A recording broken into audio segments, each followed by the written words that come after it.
घरोघर नवरात्र बसले सगळ्यांच्या, ते योग्य आहे. परंतु काही वर्षापासून या देशासाठी बसलेलं नवरात्र ते उजळलं गेलेलं आहे.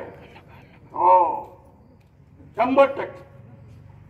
विचार करा, मी असं का बोलतोय? नवरात्र उजळलं गेलं म्हणजे काही चंडी, दुर्गा, भवानी, विडामाता या देवतांचा पूजा करणारा हिंदू समाज जगाच्या पाठीवरती क्रमांक 1चा गुलाम, लाचार, स्वातंत्र्यात राहण्यात ज्यांना शरम वाटली नाही असा बेशरम समाज आहे. त्यातले आपण आहोत. आपण का आलो? आपल्या पोटाची वेदना आहे, दुःख आहे, तिडीक आहे. नाही नाही नाही, जगाचा बाप पण असं जर विचारलं तर परमेश्वराला सांगावं लागेल हिंदुस्थान असाच घडला पाहिजे. असा हट्ट घेऊन शिवाजी महाराज जगले. ते आपले आदर्श आहे. हो, त्यांनी वयाच्या 15व्या वर्षी शपथ घेतली. कोणची शपथ घेतली? म्हणजे त्यांनी शपथ घेतली हिंदवी स्वराज्याचं, हिंदुस्थानचं, हिंदू समाजाचं, हिंदू समाजाचं नवरात्र विस्कटले ते दुरुस्त करणार. त्यांची शपथ हिंदवी स्वराज्याची शपथ म्हणजे हे विस्कटलेलं नवरात्र परत दुरुस्त करण्याची शपथ होती.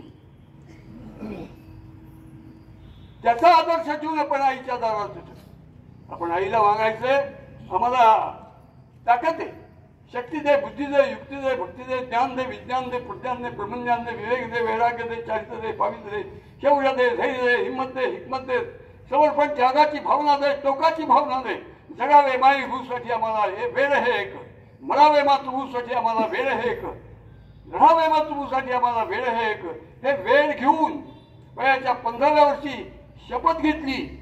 ज्या दिवशी रायरेश्वरावरती ती शपथ घेतली म्हणजे हिंदवी स्वराज्याच्या विस्कटलेल्या नवरात्राला दुरुस्त करण्याचा प्रारंभ होता. तो आदर्श चित्तात ठेवून आपण येतोय. आपण गंमत म्हणून येत नाही आहोत. गणपती उत्सव अरे त्याचं फार वाटोळ करून टाकला. पण नवरात्राचं वाटोळ करून दांडिया फांडिया कसा दांडिया बेकार. हिंदू समाजाने दांडिया खेळणं म्हणजे हिंदू समाज आजही आपला हटकेपणा, बुळगेपणा, निपुसकपणा टाकायला तयार नसल्याचं लक्षण आहे. नाही जमणार.